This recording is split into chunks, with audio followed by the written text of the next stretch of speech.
Hey guys, welcome back to another Dedenki video. And today I have decided to make this video to talk about the different Pendulum Magician variant, because there's a lot of questions from you guys that you are not sure which deck to build, which variant to take note, or what each of the variant does. You're not sure which is like the most meta or competitive and which is the latest build. Yeah, and so I decided to make this video to actually talk about the different variation, and hopefully it will give some insight on what variation you would like to play. Yeah, so before I start, do subscribe, comment, and like the video if you haven't, and it will really help my channel grow. I'm getting closer to 1,000 subscribers, and that's like my first milestone of the channel. I will really appreciate if everyone can help me by subscribing to it. Yeah, and if after the video you'd like to discuss more about the deck, do feel free to join our Discord channel. Link is in the description below, and the community there will be able to help you edit your deck or give you more insights if you ever need. Yeah, so without further ado, let's jump right straight into the video. Okay, currently there's a lot of variation for Pendulum Magician. So what I will be doing is I will be naming them out, and hopefully I don't miss out any of them. And actually there's a lot, so I won't be explaining everything. So I'll explain what it does, what are the key cards that you need to put in to the deck to make that variation work, and then lastly I will talk about the different pros and cons. Yeah, so let's take a look at the different variation. Okay, let's start by first I'll this is actually the Pendulum Magician deck that I always used to play. I didn't know they people in TCG call it the Synchro variant, but this is actually one of the more standard Pen Magician in the OCG scene. We focus a lot on the Synchro side of the deck.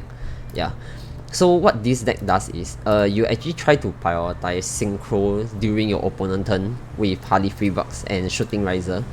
So you'll use you'll leave a Harley Freebucks in your field, and then another Dark Pendulum monster. Then during your opponent's turn, you'll use his effect to summon out Shooting Riser, adjust his level to the appropriate level, and synchro with the Dark Pendulum monster to become Clear Wing. This is to do a Raigeki effect during your opponent's turn, which can be quite a huge thing, because these two cards usually can try to escape hand trap. So if let's say maybe for some reason they try to imperm your Harley Freebucks, you can actually use its effect to jump away first, and then come out with this card. Then again, with this card itself, you can also use its effect to jump away from any other sorts of like traps, hand traps or interruptions, to become your Clear Wing, to do your Raigeki. Yeah, so this build is good for, let me just share the pros and cons.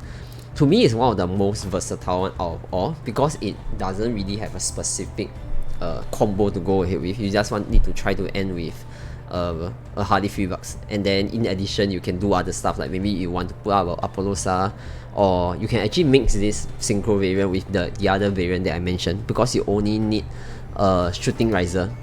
Yeah, because Harley Freebucks is like a no-brainer for this deck. You will definitely need Harley Freebucks here. Yeah, and then because of Ignister Prominence as well, this card can actually remove a card on the field without targeting it and without destroying it. Basically just return it to your deck, that's all. It doesn't even target.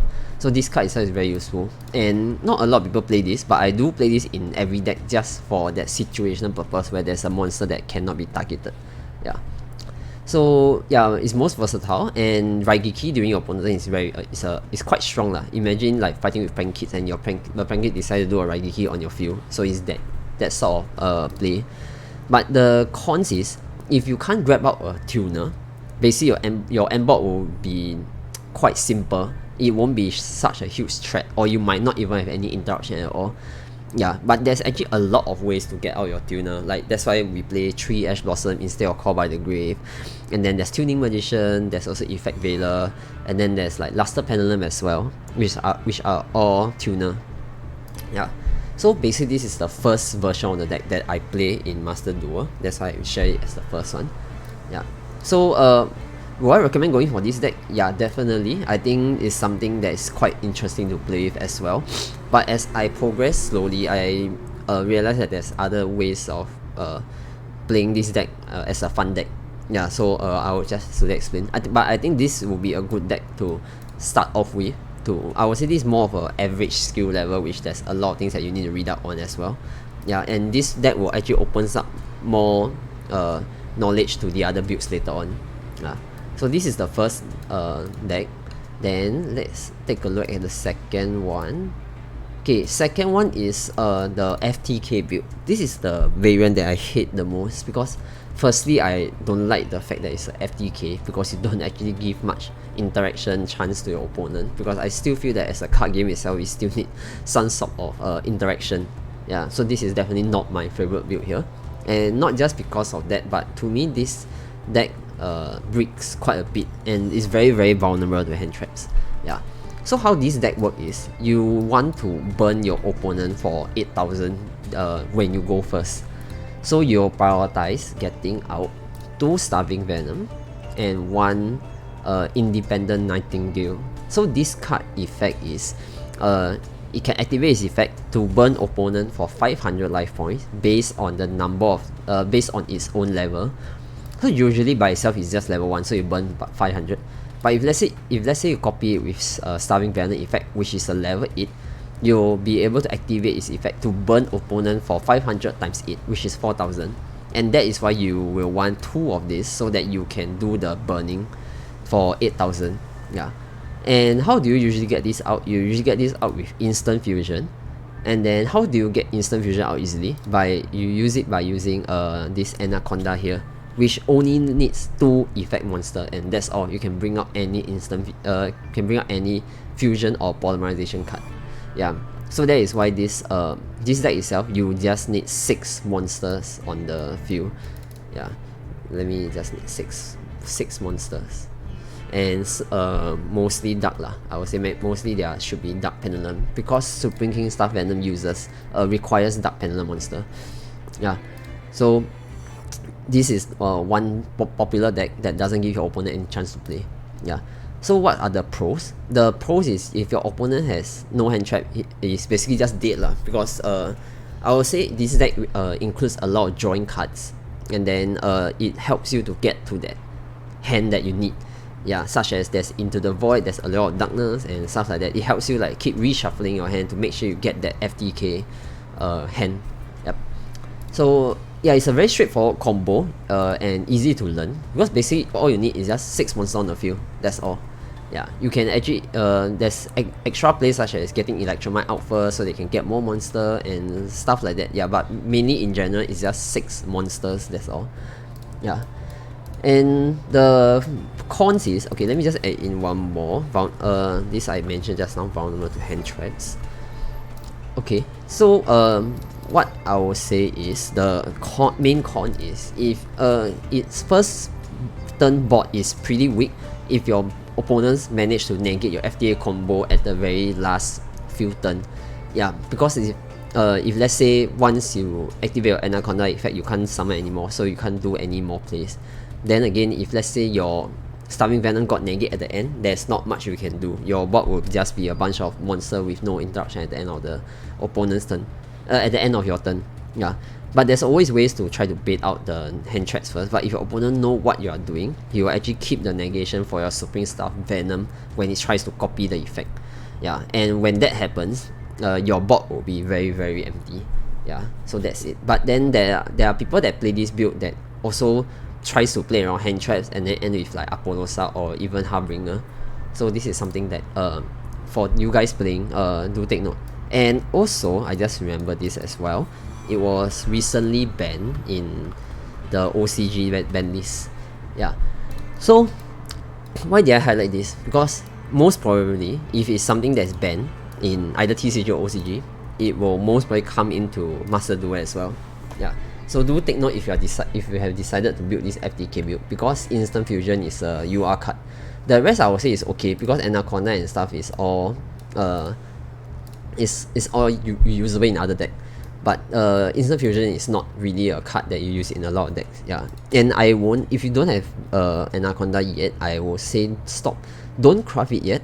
Wait for the updated ban list, and then you decide again if you want to go for the FTK build. But I won't really recommend this build because it doesn't actually help you improve your playstyle as a Pendulum Magician player. It just one-way street and getting 8k damage. Yeah. Okay, next, let's take a look. Next will be the Artifact side build. This is the second deck that I tried in Master Duel, and I would say I love it a lot because it's very simple and doesn't require a lot of combo taking up like 10 minutes during your turn, that sort of thing. Yeah. So how does this Artifact side works? It mainly stops your opponent from summoning from the extra deck for that turn. Yeah. And then after that, you can once the opponent can't do anything, and when it comes back to your turn, you just go for the kill by getting 8k damage out. Yeah. So the key cards here is Artifact side, of course. That's the name of the variant anyway. And how this card works is, if this set card, so this monster can be set on the spell trap zone. So if this card, this set card is destroyed during your opponent turn, it can special summon itself from the graveyard, and then once it's special summoned during your opponent turn, your opponent cannot special summon monster from the extra deck. Yeah, so basically this card stops quite a number of decks. Let's not talk about Drytron or maybe Eldritch, they don't, but other than that, most deck uses extra deck. So this combo is, this card itself stops a lot of deck. Yeah, but how do you destroy your own side during your turn? So what you need is, you need Harley Freebucks to be on the field, and then use its effect to summon Wonder Magician. Yeah, and Wonder Magician effect is, when it's special summon, you can destroy one spell trap on the field, including your own. So you'll come out with this and then target your own side to destroy it to trigger its effect. Yeah. And then there's of course other plays, because Wonder Magician itself, you can use it to synchro summon during your opponent's turn, and then you can synchro summon this level 5 card and this level 5 card as well. So you can come out with a level 10 synchro, which usually people wants to get out the Baron, but Baron is not out in Master Duel yet. So what people do is they get out I think it's called Rudy Rose Dragon or something like that. Yeah, which is a level 10 that banishes your graveyard. Yeah. So it's something that quite common now, if let's say for those people who just jump into Pendulum Magician and just want to get a more simple combo. Then the next question is actually, how do you get Artifact side onto your field, because it's not even a Pendulum Magician. So how you do it is, you include this one additional card in your extra deck, which is Artifact Da. Its effect is, every time when something is activated, you can set an artifact card from your deck onto your field. Yeah, so as long as it's activated, it doesn't even have to resolve yet. So you can just leave it on the field. Your opponent most probably will activate something on the field first before it does anything, and then you can use its effect to set your side, and then you can use Harley Freebucks to get Wonder Magician to pop it. Yeah, but just also one tip is, Harley Freebucks effect can also trigger Da effect as well. So you can actually do a chain 1 Harley Freebucks to attempt to summon Wonder Magician, and chain 2 Artifact Daga will trigger, which gets you to set your side. And then when it resolve, you set your side, and then Harley Freebucks will summon Wonder Magician, and then since side is already on the field, you can actually pop it with your Wonder Magician. Yeah. So this is something, this is mainly for people who likes to go for more simple build, because if you realize, you just need 2 link monster and you can get all this combo. Yeah, it's very easy. And during your turn next, you actually will have 1, 2, and 3 monsters on the field, which can get you a Apollosa for you to open up 3 links, link pointer to pendulum summon back everything. Yeah, so it's actually pretty strong. Okay, so I'm talking about it as if it's like the best deck, but what's the con? Oh, this should be called pros. Okay, so like what I mentioned, the pros is actually the strong interruption, making them unable to play the extra deck, and it's also very easy to learn and straightforward to use. But the con is actually it's a lot weaker than the rest of the deck, considering if you draw a side on your hand, because it's basically like a pretty dead card in your hand if you go second, unless you manage to clear its field again and then set the side to restart your combo. Yeah. But then itself is a level 5 monster, which side itself is a level 5 monster, and it can synchro with your Ash Blossom to become any of your level 8 such as Warlord Savage, so might not exactly be that bad. And one more thing is, it's useless going against deck that doesn't use extra deck. Yeah, so if imagine you you already set up the combo thinking that you can stop him, but when he reveals his card, he's actually playing Eldritch. This whole combo won't be useful anymore because there's no reason to pop your side and stuff like that. So what I do is actually I don't straight away pop my side usually, and I'll also try to leave some monster on the field. So if I realize he's playing like some decks that doesn't use extra deck, I will use a Hardy Freebucks effect to get out Shooting Riser, which is back to my Synchro variant, and then I'll use Shooting Riser to synchro with any of the monster to either become a Clear Wing or Savage Overload, so I can at least do one negation.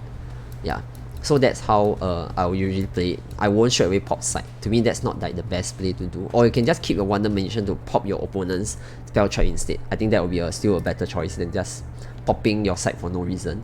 Yeah. Okay, yeah, so that's for the artifact side build. I have around 2 more, I think. So let's take a look. Okay, next we have the Orc Ice variant. This is the one of the deck that I'm playing right now, and I'm actually having quite a lot of fun with it. And the main thing for this deck is you actually try to get out your you try to get out your Vortex early for negations. Yeah, and since Vortex resource is just sending back a Pendulum monster from extra deck back to the deck, it actually helps you replenishes your deck as well. So the so-called cost for it is actually quite beneficial as well. Yeah, and you won't really have to be worried about not having Pendulum monster in your extra deck because there will be a lot. Yeah. So how do you get this out is there's a few ways. One is you using the Odd Ice Dissolver to a monster effect to fusion summon out with your Odd Ice Vortex. Yeah, but you need to get this card on the field. So how do you get this card on the field? There's 2 ways. One is to use his monster effect on hand. When you attack an opponent monster using a Pendulum monster, you can special summon this card out. Yeah, but this will eat into your battle phase lah. Yeah, so if you don't really want to summon it this way, or if you draw it, this is the only way you can summon out. Yeah, but its Pendulum effect can also do your fusion summon as well. Just that because it's a scale 4, I don't like it when I scale it unless I have a way to destroy it. So if that's the case, why do I still play it? Because of this Orc Ice Pendulum Dragon and Sky Iris.